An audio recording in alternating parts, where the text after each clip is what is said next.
நிறைய பேர் என்கிட்ட திரும்ப திரும்ப கேட்டுட்டு இருந்த மட்டன் பிரியாணி ரெசிபி.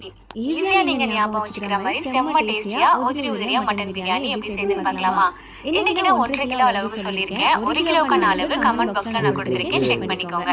1.5 கிலோ நான் பண்றதுக்கு ஒரு 1 கிலோ அளவுக்கு வெங்காயம் கட் பண்ணி வச்சிருக்கேன். 700 கிராம் அளவுக்கு தக்காளி, ஒரு 1.5 கட்டு அளவுக்கு மல்லி, 3/4 கட்டு புதினா, 7-8 பச்சை மிளகாய் எடுத்திருக்கேன். அரிசி நான் 1.5 கிலோ அளவுக்கு எடுத்திருக்கேன், பாஸ்மதி ரைஸ். 1 கிலோ அரிசிக்கு 1 கிலோ கறி சேர்த்தோம் அப்படின்னா ரொம்ப கரெக்டா இருக்கும். ஆனா கறியோட அளவு கொஞ்சம் அதிகமா சேர்த்தோம் அப்படின்னா டேஸ்ட் இன்னுமே நல்லா இருக்கும். நான் 1 கிலோ 800 கிராம் அளவுக்கு மட்டன் எடுத்திருக்கேன். கொஞ்சம் கொழுப்பு சேர்த்திருக்கேன். அதுல 2 டீஸ்பூன் அளவுக்கு இஞ்சி பூண்டு பேஸ்ட், கொஞ்சமா உப்பு, 1 டீஸ்பூன் அளவுக்கு சில்லி பவுடர் சேர்த்துட்டு 3/4 பதம் வேகிற மாதிரி வேக வச்சு எடுத்துக்கோங்க. தாளிக்கிறதுக்கு 1/2 கப்புக்கு கொஞ்சம் கம்மியா இருக்கிற மாதிரி நெய், ஒரு 1.5 கப் அளவுக்கு சன்ஃபிளவர் ஆயில் எடுத்திருக்கேன். நான் 1.5 கிலோ பண்றதுனால ஆயில் பாக்குறதுக்கு உங்களுக்கு அதிகமா தெரியற மாதிரி இருக்கும். இதுல பட்டை கிராம்பு ஏலக்காய் சேர்த்து நல்லா வதக்கிட்டு கட் பண்ணி வச்சிருந்த வெங்காயம் சேர்த்து நல்லா வதக்கிக்கோங்க. பிரியாணில ரொம்ப மெயினான விஷயமே வெங்காயம் வதக்குறது தான். நல்லா வதங்கி கோல்டன் ப்ரௌன் கலர்ல வரணும். இந்த